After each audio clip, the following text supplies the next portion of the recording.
So if you follow global football, you definitely remember when Neymar left Nike for Puma after 15 years. I mean, it was a massive shock. Nike actually signed him when he was just a 13-year-old kid. Right. He was absolutely supposed to be the face of Nike right after Cristiano Ronaldo. And then suddenly, he's wearing Puma? I remember people were literally asking if Nike was losing its grip on the market. Exactly. Well, welcome to this explainer, where we're going to dig into the actual business data behind the headlines of this so-called Great Nike Exodus. No, what's really wild to me here is that number, 15. That's how long Neymar was with the swoosh. Like I said, they scooped him up at 13 years old, which, let's be real, is an absolute lifetime in the sports world. They basically built his brand. He had a signature line, he was the center of their biggest ad campaigns, he even was the first football player ever to get the Jordan logo on his boots. So seeing him just walk away from the brand that practically raised him, yeah, that sparked a massive debate. But, it wasn't just Neymar. Around that exact same time, we saw this weird anomaly start popping up everywhere. Guys like Raheem Sterling, Sergio Ramos, and even Robert Lewandowski, who was literally the FIFA Player of the Year at the time, they were all suddenly seen rocking competitors' boots. Right, and that right there is why the sports business world started sounding the alarm. I mean, one player leaving? Okay, that's just a contract dispute. But a whole list of heavy hitters jumping ship all at once? That feels like a massive structural shift. So what gives? Is the biggest sports brand on earth just running out of money? Or is there some sort of calculated, genius strategy at play here? It's the ultimate question. And honestly, to figure it out, we have to rewind a bit. We need to look at how Nike pulled off their massive market dominance in the first place. Which brings us to owning the market and Nike's historic rise in football. Because to understand why Nike is letting these players go today, you really have to look at how they acquired them back in the day. Yeah, because Nike wasn't always a football powerhouse. Back in the day, Adidas and Puma completely ran the pitch in Europe. Spot on. Think back to the early 90s. Nike was, for all intents and purposes, just an American running company. Soccer, right? It wasn't really their thing. But they knew if they wanted to conquer Europe, they absolutely had to conquer football. So they started making some pretty aggressive moves. Looking at the timeline here, 1996 was a huge turning point when they signed the Brazilian national team. Huge. But even with Brazil on the roster, they were fighting this massive uphill battle against Adidas. Adidas had all those deep, historic ties in places like Germany and France. Nike had to do something totally radical to catch up. And that radical strategy is what we call the watering can approach. Instead of trying to just poach a few top-tier guys from Adidas, Nike decided to just pour money everywhere. Total quantity over quality. So they essentially just sprayed the market with cash? Literally, yes. They signed as many players as they possibly could. The logic is actually brilliant. Those top 5 European leagues are basically the most valuable billboards on the planet. If you can make sure that half the players out there on the green pitch have a swoosh on their feet, consumers are just going to see it on TV constantly. And, well, it worked. The result of that watering can strategy was just staggering. By 2021, Nike had secured 53% of the boot share across Europe's top 5 leagues. Wow, more than half. Every second player you watch on your TV screen is wearing Nike. They pretty much just bought the market. They absolutely did. But here is the rub. Once you finally own the market, paying absolutely everybody just to keep that visibility going, it gets incredibly expensive and honestly pretty inefficient. So that leads right into the Neymar ROI calculation. Okay, I get cutting back on the average player, but Neymar is a global icon. Why wouldn't Nike just open the checkbook and pay whatever it takes to keep a star like that? Well, there are a few layers to this breakup. Step 1, Puma comes knocking with a massive, record-breaking offer. Step 2 is all about Neymar's personal ambitions. Just like when he left Barcelona for Paris. Neymar doesn't really like playing in anyone's shadow. Over at Nike, Cristiano Ronaldo is still the king.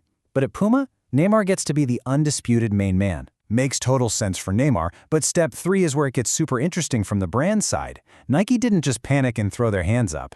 Not at all. They went straight to the numbers. Nike analyzed over a decade of Neymar's actual sales data, and step 4 is the real kicker here. They looked at the return on investment, the ROI, and decided matching Puma's offer just flat out wasn't worth it. Think about it this way. Nike knows exactly how much a player is worth. They're not just guessing out here. If anyone has the hard, cold data on whether Neymar moves the needle enough to justify a mega contract in his late 20s, it is Nike. Man, that's wild. So letting him walk before his contract was even up in 2022, that wasn't a botched negotiation. That was a completely deliberate, data-driven choice. They literally looked at the math and said, yeah, no thanks. Exactly. Which brings us to passing the crown and this big shift towards Gen Z. That really flips the whole narrative on its head. But if this super analytical approach explains the Neymar situation, does it explain the others, like Sterling and Lewandowski? Oh, absolutely. See, this wasn't an exodus at all. It was basically an eviction notice for the old guard. Take a look at this roster shift. On one side, you have the established guys. Neymar, Lewandowski, Sterling, amazing players, right? But they are either getting older or they've hit their absolute peak market cost. And then on the right side, the Gen Z heirs. Mbappe, Haaland, Rashford, Sancho. So you're telling me Nike is deliberately pruning the older generation to free up cash for the next 10 years of talent? You hit the nail on the head. Let's actually break down these specific substitutions. You can really see this strategy playing out perfectly. Why overpay for an aging Neymar when you already have Kylian Mbappe ready to take over as Ronaldo's true successor? Right, and for Raheem Sterling, I mean, he's young and in his prime, but reports were saying New Balance offered him a huge bag. Instead of matching it, Nike just checks the roster and goes, well, we already have Marcus Rashford and Jadon Sancho covering the English market. That is some brutal budget efficiency. It's ruthless, but it's smart. Same exact thing for Lewandowski. Best striker in the world at the time, sure, but he was in his 30s. Why pay a premium for what he's already done when you can just pour all that budget into Erling Haaland, who's going to be dominating for the next decade? And just to prove how all-in Nike is on this incoming generation, get this. Jadon Sancho actually became the youngest player to ever receive a Nike signature line at just 20 years old. That is a massive flex. They're literally taking all the money they saved by letting Neymar and Sterling walk, and they're aggressively using it to lock down Gen Z. Which leads us to the power of foresight in predicting the future. This whole roster shift highlights a fundamental reality of sports marketing budgets. The timeline is usually locked in for 5 to 10 years. Unlike, say, a digital ad campaign where you can just tweak your spend next month if it's not working, a boot deal is a serious, long-term marriage. Okay, so you really can't afford to be reactive. You can't just throw money at a guy because he had one really great season last year. Precisely. You need real foresight. In this game, foresight means predicting exactly where a player's brand is going to be 5 years down the road. You are paying for their future cultural relevance, not their past performance.